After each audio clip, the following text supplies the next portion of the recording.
Which GTA protagonist represents 7 deadly sins? Starting with pride. This one is easy. Tommy Vercetti. This guy oozes arrogance and self-importance from the moment we meet him fresh out of prison. After getting set up by his crew, Tommy heads down to Vice City determined to make it big and become the kingpin of his own criminal empire.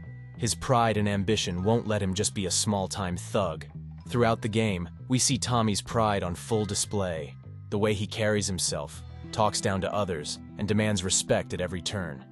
He's not afraid to mouth off to bigger players or take insane risks, because in his mind, he's the baddest dude around and destined for greatness. His whole motivation is to build an empire and become wealthy and powerful.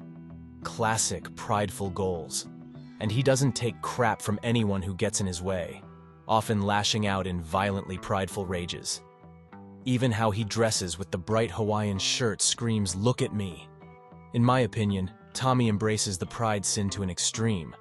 While it helps fuel his rise to power, it's also a major character flaw that gets him into a lot of hot water. His pride is constantly clashing with the pride of others in the city's criminal underworld. So love him or hate him, you can't deny Tommy Vercetti is the embodiment of criminal pride in the GTA universe. The guy just oozes arrogant swagger and self-obsession. What did you all think of his character? Let me know in the comments below. Time for Michael DeSanta and how he personifies greed. From the moment we meet Michael in GTA 5, it's clear that greed and a desire for more is a huge driving force behind his actions. Despite pulling off a massive heist years ago and getting away with millions, he's bitter and miserable with his current life of retirement and wants even greater wealth. Michael's greed stems from being unable to be satisfied with what he has. His cushy life in a Rockford Hills mansion, a wife, kids, tons of toys and vehicles. Yet he risked it all to go back to a life of crime for the allure of one last big score. Greed made him reckless. As we play through the game's events, we see Michael's greed influence his decision-making time and time again. It's what causes friction between him and his partners Trevor and Brad. There's a constant need to get a bigger cut or more money. More. Heck, he even remarks to the therapist about being a great self-definer and deserving a bit more than he has. His mountain of personal embellishments and lies showcases how greedy he is for an elevated sense of self beyond realistic means. In my opinion, Michael represents greed in a very human, relatable way. Most of us have felt that appetite for more money, status, or material success despite having perfectly comfortable means to live. It's greed rooted in being disillusioned with what true wealth is. So while he may be a criminal, lots of Michael's greedy nature is kind of understandable and even a bit tragic. It's what makes him such a complicated protagonist in the GTA-verse. Lust is Trevor. Right from the moment we meet this walking embodiment of chaos in Sandy Shores, it's clear Trevor is a raging cauldron of unrestrained lust and sexual appetite. Dude is constantly making crude remarks, disrobing unexpectedly, and outright stating his lusty desires. His entire trailer compound is essentially a squalid den of drugs, knuckleheads, and sexual debauchery. Trevor seems to have slept with every woman in the area, and even has a propensity for insane outbursts when turned down. Lust governs his mind. As the story progresses, we see Trevor's lust extend beyond just a sexual context too. He lusts for violence, for power, for chaos. In my opinion, Trevor represents lust as a singular, uncompromising way. Unlike other protagonists who show shades of sins like greed or wrath, Trevor is pretty much a one-note, raging ball of lust. It governs his every action and relationship. Now, some players found his over-the-top lasciviousness to be comical or even disturbing at times, but you can't deny that from a deadly sins perspective, Trevor brings the aspect of unrestrained lust and hunger to brutal life in the GTA universe. Nico represents envy. Now, at first glance, you might not immediately think envy when you think of Nico. But after analyzing his motivations and actions, it becomes clear that this troubled former soldier is consumed by feeling envious of others' fortunes and circumstances. From the moment Nico arrives in Liberty City, we see him struggling with envy towards his cousin Roman's lifestyle compared to the harsh realities Nico faced back home. Roman has a nice apartment, runs a decent business, and enjoys typical American excess. This plants the seeds of envious desires in Nico's mind. As the game progresses, Nico's sense of envy towards the wealth, power, and status of major players like Dmitry Raskolov and other criminal bosses intensifies. He grew up in poverty and saw the worst of humanity during the wars, so he enviously lashes out at those who obtained success through immoral means while he had nothing. You can see Nico's envy when he sizes up the fancy rides, clothes, and properties of his various employers and targets. There are lots of biting remarks about how they didn't deserve their ill-gotten gains. His desire to take them down often stems from an envious place. Nico also envies normal people and how they can live average, peaceful lives, something he can never enjoy due to his violent past. So in many ways, he operates out of an envious drive to obtain money, status, and luxury by any means necessary since it was denied to him before. In my opinion, Nico's envy is a very human, understandable trait despite how it manifests through crime and violence. Who among us hasn't looked at someone else's life and felt a twinge of jealousy or resentment over what we lack? Nico just takes it to a philosophical extreme given his harsh circumstances. So while he tries to frame his actions through a noble lens at times, you can't deny Nico's envy and jealousy act as primary motivators throughout GTA 4's story. It makes him a complex, somber, but also very relatable lead protagonist in the GTA-verse. Now, which GTA protagonist represents one of the more unique deadly sins? Gluttony. And the character who arguably personifies this overconsumption and lack of self-control the most is Johnny Klebitz from The Lost and Damned. Now at first, gluttony may seem like an odd sin to attach to Johnny K. After all, we're not talking about somebody gorging themselves on food and drink.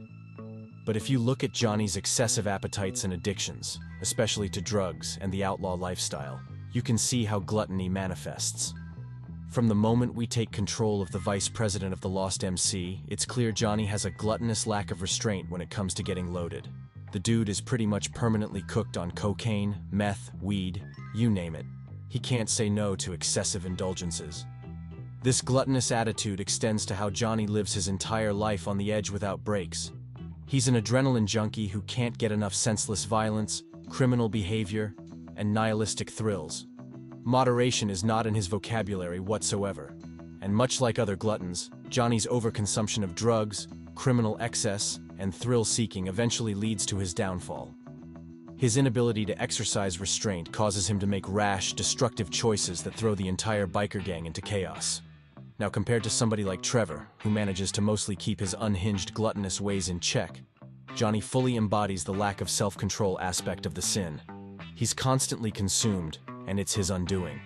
So in that sense, viewing Johnny Klebitz as a representation of pure, self-destructive gluttony through drugs and a heedlessly excessive lifestyle shows just how deadly that particular vice can be when left unrestrained. And speaking of Trevor, while we previously covered how he embodies the sin of lust, you can make an even stronger argument that this deranged freak personifies the unbridled wrath and rage of the deadly sins.